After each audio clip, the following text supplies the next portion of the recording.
So as you probably heard, the jury was dismissed and sent to consider the evidence. And it reminded me of the great line from A Man for All Seasons. The jury will retire and consider the evidence. Considering the evidence, it shouldn't be necessary for them to retire. Is it necessary?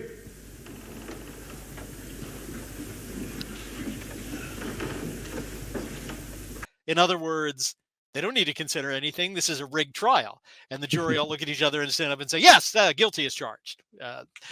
Not quite that fast, but for a 6-week trial, the jury wasn't even in deliberations for 2 full days. So in the midst of the second day, they came back. So for a criminal trial, the jury has to be unanimous in its verdict.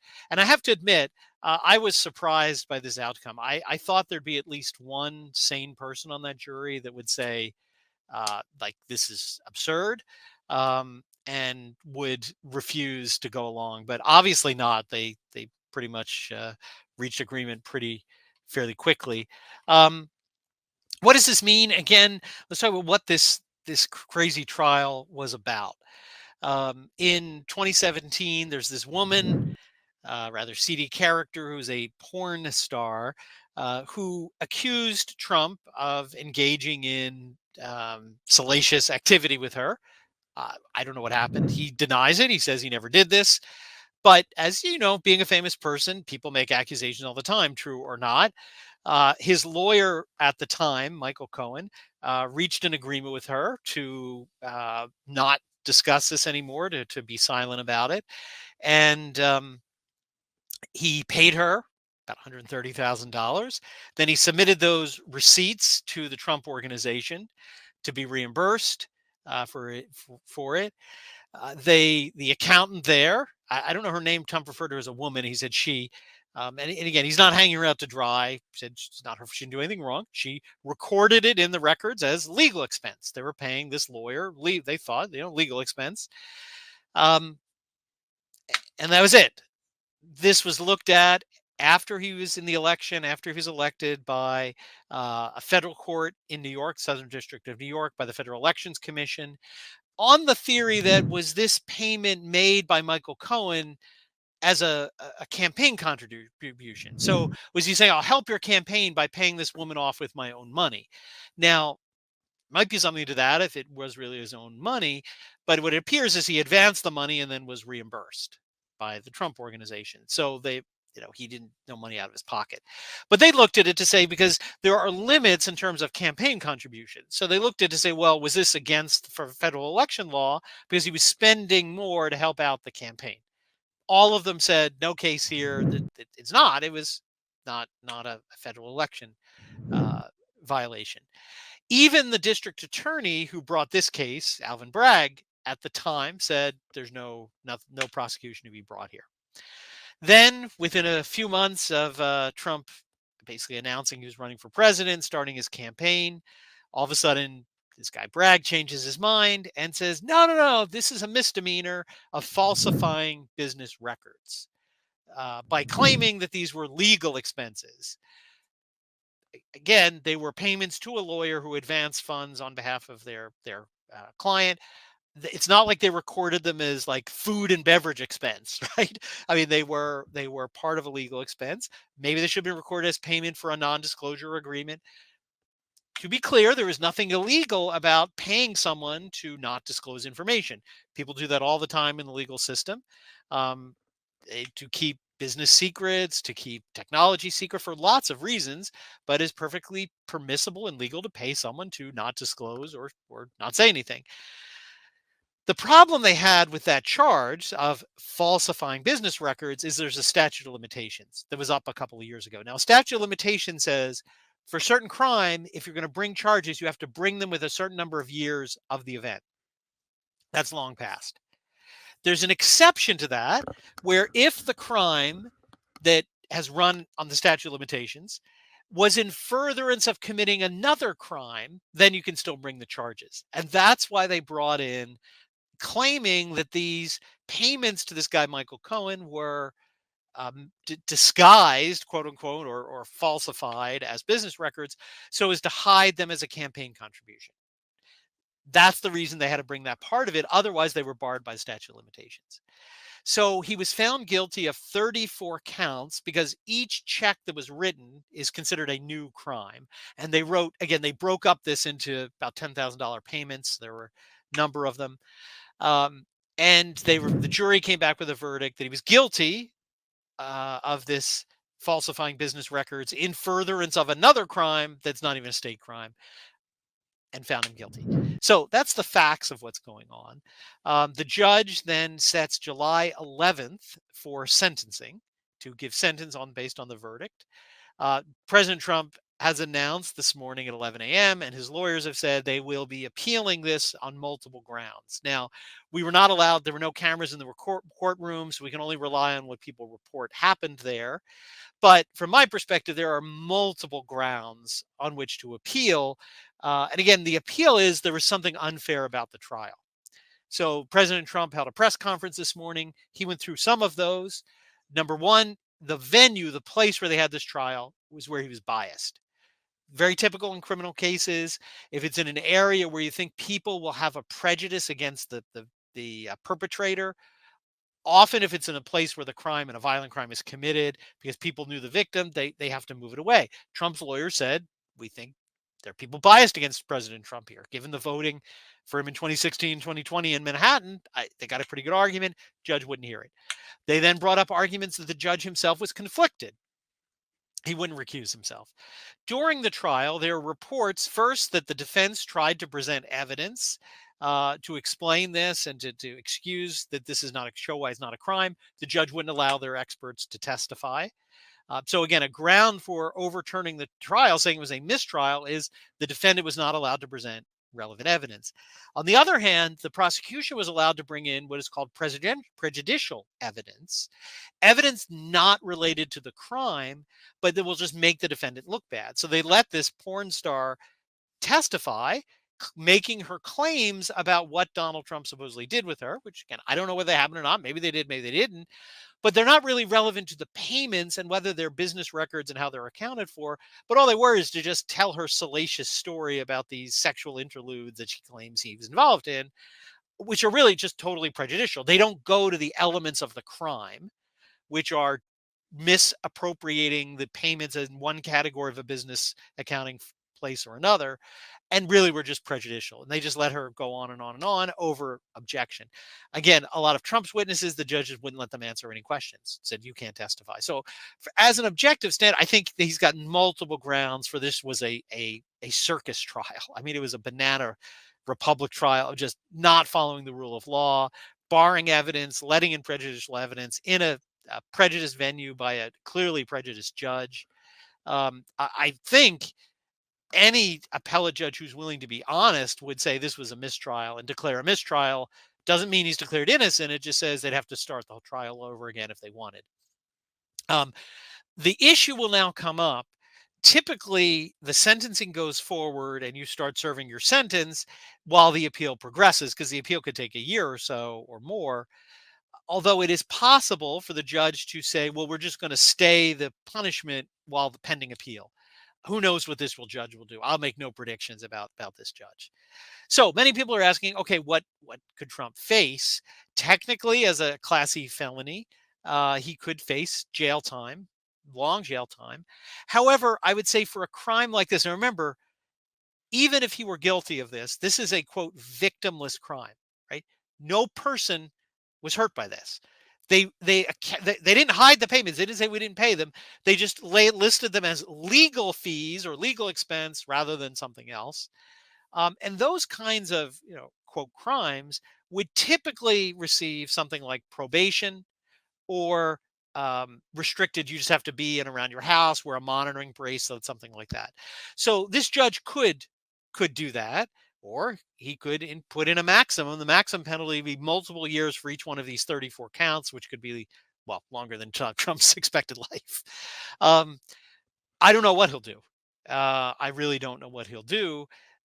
You would think he would say, under the circumstances, this guy's running for president, probation or something like that is more appropriate. or it's appropriate to stay sentencing pending appeal, because his appeals certainly will likely be filed by July 11th. But I wouldn't put anything past this judge. I know there are reports the Secret Service is already planning how to go to jail with Trump. But it's clear what this is all about. This is politically motivated, is to prevent him. They hate him so much that this is what they're going to do to stop him from getting elected or becoming president. But under the Constitution, people have asked, well, can he run for president? There's only a limited number of requirements to be president. You have to be 35, native citizen, and lived in the United States for 14 years. Doesn't say you cannot be convicted of a felony. So there is no legal bar to him running literally and serving from jail, I guess, if that's what he'd have to do. Now, the question is, how does he campaign if he's in jail? I guess it's a way Biden gets out of his debate, right? With him. But I think that may be their goal, right? Is to put him under some restriction where he can't go out and actually campaign. But, knowing Trump, he'll find a way to campaign from jail if he has to. But like I said, I think a normal business person who had actually committed this crime, the typical penalty would be probation or something like that. Multiple year probation, which again, probation could interfere with campaigning because it restricts your travel. You have to report when you're leaving a state, etc. But I think clearly their goal in all of this was been to just to interfere with his ability to run for president. Now, it's still early days, but interestingly, he held a press conference today and he's not giving up. He didn't hold, there was speculation he was holding a press conference to withdraw from the race. He certainly didn't do that. He really pointed out the incredible irony of this situation, which I think politically is really stark. Here he is in a city that is rampant with crime. Crime is through the roof, and it's worse than crime under Mayor Dinkins years ago. I know somebody, a friend, John Rao, who's lived in Greenwich Village in Manhattan for 50 years, never had any problem with crime. They can't take the subway anymore. His wife has been assaulted, mugged twice on their doorstep in the past year or two. So again, beyond the statistics, you talk to people, crime is through the roof. And they're investing millions of dollars, I'm sure, prosecuting Trump over the way a business payment was labeled in accounting records. I mean, just think of the irony of that. Criminals are running rampant in the streets of New York, but this is what they're spending their time on. And he really did a good job, I think, of bringing that irony out, that this is a political persecution is what this is. But he's not withdrawing. He is going to appeal it, and he's going to continue to run. Now, again, it is early days, but he noted the Daily Mail, immediately after this verdict came out, conducted a very quick kind of instant poll. And again, it's quick and it's limited numbers of people, but they found that of the people that were undecided, so people who were going to vote for Trump, their poll showed stayed the same. They were going to vote for Trump. People that were never going to vote for Trump, percentage stayed the same. But the group of people who were undecided jumped in favor of voting for Trump by about 6%.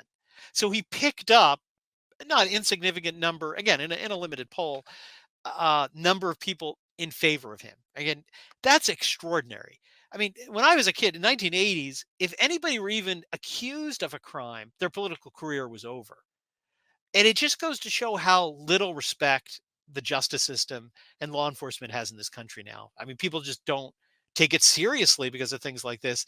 And so therefore, this fact that he's been found guilty doesn't even cause people to say, I'm not going to vote for him. Again, early poll, there may be more movement, but at least the only poll that's been done so far says all this did was help his political chances. Yeah, the political ramifications of this whole trial is the thing that interests me the most. And I think at the end of the day, even though it sort of seems to be a paradox, I do think this conviction actually helps Trump in the end. The reason I say this is because if we look at the history of Trump's campaign, it wasn't looking good for Trump at the beginning of this election. It was looking like a challenger like DeSantis or someone like Nikki Haley, which would be a massive step back, was going to be able to overtake Donald Trump. But we saw a big step for Donald Trump, a big boost for Donald Trump when all of these trials, all of these accusations started being made, all this legal drama started. And I think that's because we need to recognize that the platform and the mission of Donald Trump, it's changed since 2016. It doesn't really have that same energy and that same America first focus that it had back then. I would say it's actually moderated quite a bit. And so Trump's goal really needs to be to capture that original energy, that original motivation that was pushing the campaign that brought him all the success with his populist campaign in 2016. I think what this does is this produces so many great images of somebody going up against this deep state in Washington, D.C., and this deep state that's really corrupted the whole country, that's making everyone's lives so miserable, that doesn't seem to care about the average life of the American citizen. And I think it humanizes Trump quite a bit. He's going through this unfair system, and I think many Americans feel the same way when it comes to their daily lives. They're sort of working up a mountain they just seem to not be able to climb because of the whether that be censorship, or whether that be the culture that's been completely exterminated by the elite, or whether that be the awful economy that we're living in, or the immigration crisis, the drug crisis. Donald Trump humanizes himself by going through this crisis, this legal crisis. And I think in the end, this could put him across the finish line, give him the votes he needs in order to overcome Biden in this next election. That's my take on things. Of course, as you said, it's going to be strange to see how exactly he does this. If he goes to jail, if that does happen, we'll have to see. But at this point, I think this was actually a moment of a graceful moment for Trump, a moment that gives him a boost that's going to be able to help him go across that finish line. No, I agree. And again, I really was thinking there'd be a hung jury here, so I'm not going to make any predictions because, as I said, normally you would expect there'd be no jail time for this kind of a thing. But I think what really like it shows they just are so afraid of him that they might be do something totally crazy like putting him in jail. I wouldn't rule that out, but I think it really strikes. I think you're right. You hit something that strikes a chord with people because people are looking at these stories of like Mr. Vaughn, the pro-life person who was dragged off by an FBI SWAT team. They're seeing these stories that the FBI leaked memo, and I think Trump being convicted kind of crystallizes all of those moments where people feel unsafe in this country. And look, he did a good job. The press release, said multiple times, we live in a fascist state right now. And I don't think he means that to just be pure political theater. I think he's really saying that is what this country is becoming. And it's not just him, people are seeing it in these kinds of stories that we meet all the time in the attempt to have that disinformation board in a case that's before the Supreme Court right now, Missouri v. Biden, over the partnership, by their own words, of the U.S. government with social media platforms to censor people. And so people really do see him as a kind of a martyr for this political totalitarianism that seems to be spreading across the country. And I think that's ultimately why it is helping him because, people who may not like him or on the fence say, yeah, but the way the country's going, we've got to stop this direction because they could come after me next. Yeah, and one last thing I'll say on this issue is that some people ask, well, why would you support Donald Trump given XYZ? Yeah. XYZ, different position that he takes that is anti-traditional Catholic doctrine. And one reason that one might consider is that even though us traditional Catholics, we cannot accept the belief of freedom of speech on principle because error has no rights. At the end of the day, when it comes to how the faith is going to be spread, how the truth is going to be spread, and how the traditional Catholic movement is going to get an environment to be able to be successful, we're going to need platforms that don't censor us. And I think Donald Trump, just by the fact that he's being attacked, that he's being suppressed, he will be that free speech candidate that will hopefully allow the government to not try to go after traditional Catholics as the FBI has tried to do. Something might be noted here. All of these different algorithms certainly don't want Catholic family news to be spread around the internet. That's why we need our viewers to like this video, subscribe, and leave a 5-star review on any podcast apps. All of these things are very important, and having free speech platforms is also going to be important in this time of weakness, really, for traditional Catholicism. The Catholic Church is wounded right now, and we're going to need platforms to be able to speak freely, to be able to put our message across. Right now, I think Donald Trump is the better candidate, as the alternative seems to be we're going to get suppressed as well. Yeah, and I'm glad you brought that up because it is a distinction we need to draw. Because some people I've seen this say, "Well, I thought you traditional Catholics, error has no right," which we have to draw a distinction between natural rights and civil rights. So, Hmm. natural rights are what are given to all human beings by God. And it is on that level that error has no rights. We never have a natural right to propagate error, to speak error, ever. So we can never claim as a natural right, I have a right to speak error. Civil rights are something different. Civil rights are practical, prudential, political rules that are adopted within a country for the common good. And the civil laws may create a civil right, a negative right not to be punished by the government for certain speech to which you don't have a natural right. Now, why is that? Because the governments are fallible, they're not omnipotent. As St. Thomas says, they cannot see the heart, they cannot judge as God can judge. And therefore, you should have there's a certain greater realm in which you have a civil right to speak that is not coextensive with the natural right. Why? Because if they were simply aligned, the government may get something wrong and suppress something to which you do have a natural right. They may say, well, that's error when it's not. And so the restrictions on the government's ability to stop speech are not the same. Now, that's also why you don't want to conflate the two the other way and say, well, just because I have a right under the First Amendment to say this, I have a natural right to say it. It's moral to say it. That's not true. You may not be able to say it because it would violate your natural right. And that's what we're talking about here. At least Trump, I don't think he understands all these nuances, but but we're living in a realm not where that the 19th century popes are talking about, where the civil government was being too lax, where they had gone too far, made that civil right so extensive that they were actually promoting falsehood, to where the other realm where they're using restrictions on speech to actually prevent you from speaking the truth, which you always have a natural right to do. So again, that's why the Catholic position is more nuanced, and we always have to say, are we talking the level of natural right or civil political right? And that's those rights which are under attack in this country here, which prevent our ability to teach all nations because they want to stop us from speaking what we have every natural right to speak. So more on this, perhaps we'll do an article in the paper on that distinction because there's a lot to clarify there.